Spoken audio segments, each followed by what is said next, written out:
ভারতের পশ্চিমবঙ্গে বিধানসভা নির্বাচনের আর মাত্র 12 দিন বাকি। ভোটের আগে রাজ্যের রাজনৈতিক দলগুলো নির্বাচনী প্রচারে একে অন্যের বিরুদ্ধে তুলছে নানা অভিযোগ। পশ্চিমবঙ্গের বিধানসভা নির্বাচনের খবর জানাতে এই মুহূর্তে কলকাতায় আছেন সহকর্মী সুব্রত আচার্য, যাচ্ছি তার কাছে। দেখুন, 5 রাজ্যের বিধানসভা ভোটের মধ্যে ইতিমধ্যেই একটি কেন্দ্রশাসিত অঞ্চল পুদুচেরি এবং দুটো রাজ্য আসাম এবং কেরলে ভোট সম্পন্ন হয়েছে গতকাল, এবং বাকি যে দুটো রাজ্যে ভোট হবে, একটি পশ্চিমবঙ্গ যেটি 2 দফায় 23 এবং 29 এপ্রিল, এবং তামিলনাড়ুতে 23 এপ্রিল 1 দফায়।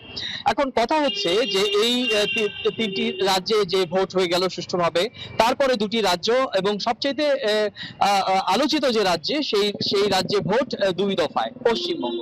এবং পশ্চিমবঙ্গে ভোট হওয়ার আগে আপনি জানেন যে গত বছর থেকেই এখানে চর্চিত এবং আলোচিত যে রাজনৈতিক ইস্যু, সেটি হচ্ছে ভোটার তালিকায় নিবিড় সংশোধনী অর্থাৎ এসআইআর।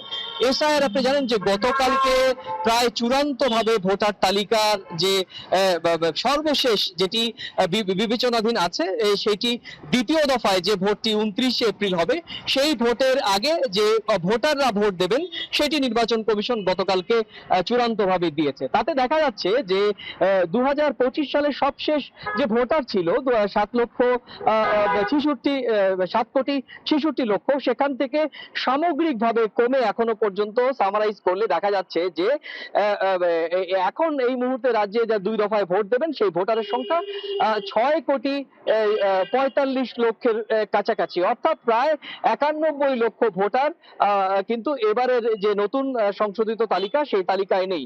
এবার আসা যাক এই ভোটারদের মধ্যে কত সংখ্যক সংখ্যালঘু বা কত সংখ্যক সংখ্যা গরিষ্ঠ হিন্দু। দেখা যাচ্ছে যে এই যে সংখ্যক ভোটার তালিকা থেকে বাদ হয়েছে, তার মধ্যে মানে চূড়ান্ত এর আগের বছর যারা ভোট দিয়েছেন সেই তালিকা থেকে 12% ভোটার কিন্তু এবার তালিকা থেকে বাদ পড়েছেন। এই 12%-এর মধ্যে 5% সংখ্যালঘু অর্থাৎ মুসলিম ভোটার, আর বাকি 6% বা তার কিছু বেশি হিন্দু ভোটার। এবং হিন্দু ভোটারদের মধ্যে মতুয়া এবং আরো কিছু হিন্দু সম্প্রদায়ের মানুষরা রয়েছেন। এবার আসা যাক 5% ভোটার সংখ্যালঘু মুসলিমরা বাদ যাওয়াতে পশ্চিমবঙ্গে সামগ্রিকভাবে কি ছবিটা কিরকম ভাবে বদলে যাবে কিনা। আপনি জানেন যে পশ্চিমবঙ্গে ভোটারদের 30% ভোটারই কিন্তু সংখ্যালঘু মুসলিম সম্প্রদায়ের। সেখানে সেই 30% ভোটার থেকে 5% বাদ যাওয়ার পরে বিষয়টি কিন্তু প্রত্যেকটি রাজনৈতিক দলের কাছে চিন্তার কারণ হয়ে দাঁড়িয়েছে। এটা গেল ভোটার তালিকা ইস্যু। ইতিমধ্যে বিজেপির শীর্ষ নেতা অমিত শাহ তিনি এসে সংকল্পপত্র প্রকাশ করেছেন, অর্থাৎ নির্বাচনী ইস্তেহার। সেটি নিয়ে কিন্তু তিনি আগামী 2 দিন তার যে দলীয় প্রার্থী রয়েছেন তার সেই প্রার্থীদের হয়ে প্রচারণা চালাবেন। তো এই ছিল আমার কাছে ভারতের 5টি বিধানসভা রাজ্যের মধ্যে ইতিমধ্যে 3টি রাজ্যে বিধানসভা ভোট শেষ। বাকি দুটো রাজ্যের পশ্চিমবঙ্গের একেবারে রাজনৈতিক এবং ভোটার প্রচারণা আমার কাছে থাকা সব শেষ তথ্য। কলকাতা থেকে সরাসরি যুক্ত হয়েছিলেন সহকর্মী সুব্রত আচার্য।